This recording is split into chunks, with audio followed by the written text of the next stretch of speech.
We're going to be studying chapters 4 through 7 today. So I hope that you will pull out your Doctrine and Covenants and let's study to see whether or not it came from God or not. As you can see in chapter 4, there are several verses that come from the Bible. So I'm just showing you verses 1 through 7. Then look at chapter 5.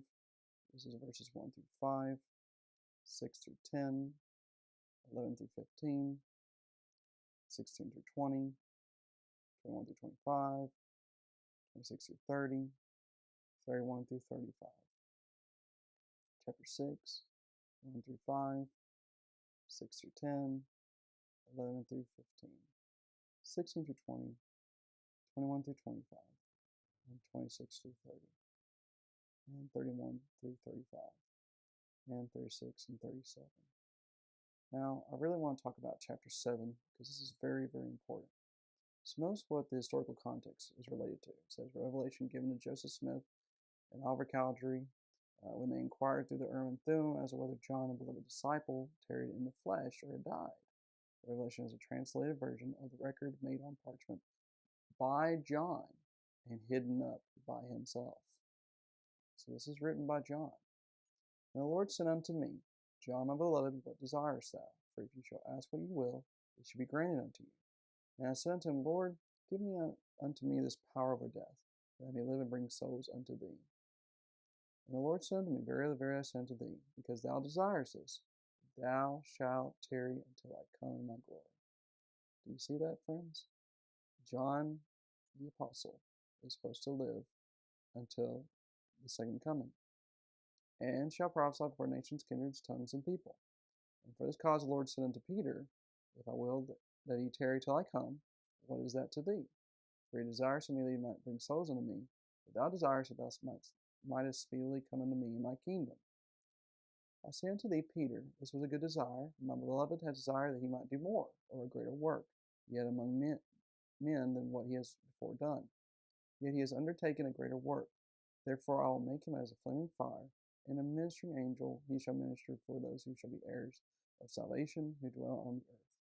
And I will make thee to minister for him, and for thy brother James. And unto you three, notice this, I will give this power and the keys of this ministry until I come.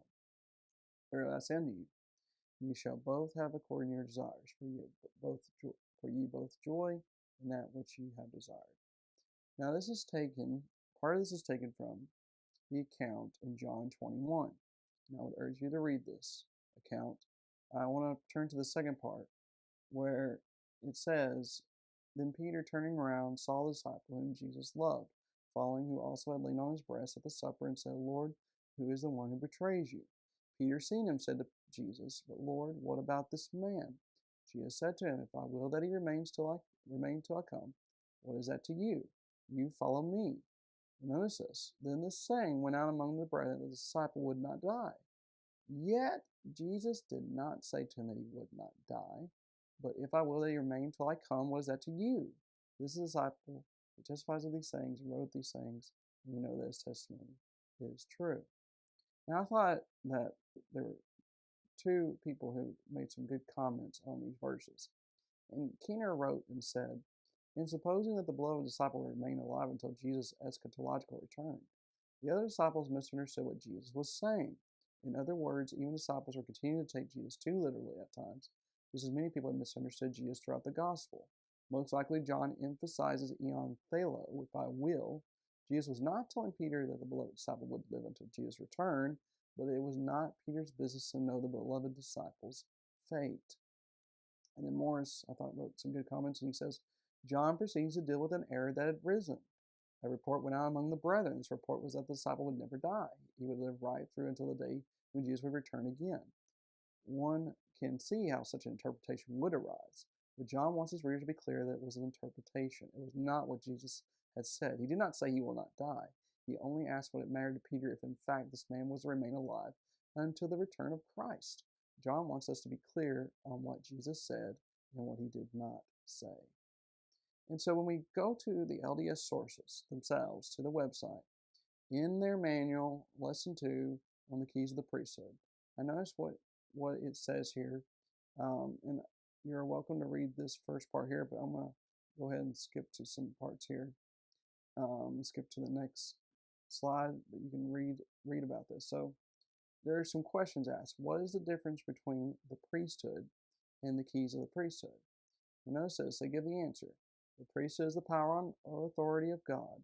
The keys are the right to use this power or authority in specific ways. And then there's some questions are asked in this article. Who holds the keys of the priesthood? And they give the answer. Jesus Christ has always held all the keys of the priesthood. When he first called his 12 apostles, Jesus gave all of them the priesthood.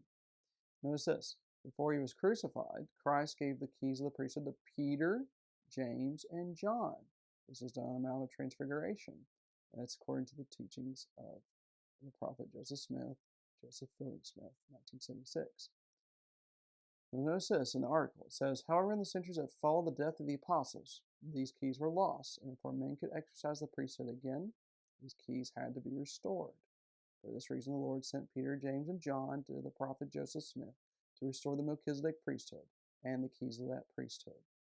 These sacred keys have been given to all the apostles and prophets of the church and are held by the prophet and apostles of the church today. And that's very important, friends, that you recognize that. Now, what I'm going to do is I've put these into logical syllogisms, logical arguments. And I would like for you to, toward the end of this video, look at what I have put down. But I want to instead use a chart to make it very simple to understand. Okay, so let's begin with what the article is claiming. And let's just use their sources. So it says, all persons who are given the keys of the LDS priesthood are persons who have the right to use the power or authority in specific ways. That's what they say. So in the article, they claim Peter, James, and John were given the keys of the LDS priesthood. Therefore, they would have the right to use the power or authority in specific ways. Now, in the article, they say, well, however, in the centuries that followed the death of the apostles, these keys were lost. And before men could exercise the priesthood again, these keys had to be restored. Now, think about that. I want you to think about this. So, if the authorized persons died who held those keys, then the keys became lost. Okay? So, we could say that this way. If the keys of the LDS priesthood became lost, then all authorized persons who were given the keys of the LDS priesthood died. And that's what they're claiming from this article.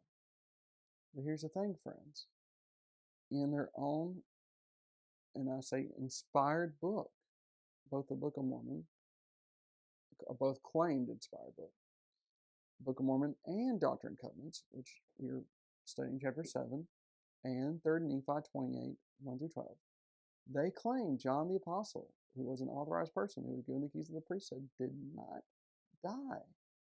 And if he did not die, then the keys of the priesthood did not become lost. And if the keys of the priesthood did not become lost, then Joseph Smith, there's no reason for Joseph Smith to restore to be the instrument in the restoration of the true gospel and all that entailed of restoring being given the keys of the priesthood, because John the Apostle did not die. And so this puts the LDS Church into a dilemma. Now, I asked these three questions in regards to the first one. Is the LDS Church willing to claim John's over 2,000 years old? 2, why has John remained silent over the many centuries when he could have corrected the apostasy problems that have been occurring for the last 2,000 years? And 3, why was Joseph Smith used if John was still alive? But then there's another horn. It contradicts the cardinal doctrine of the restoration of the priesthood, because John didn't die.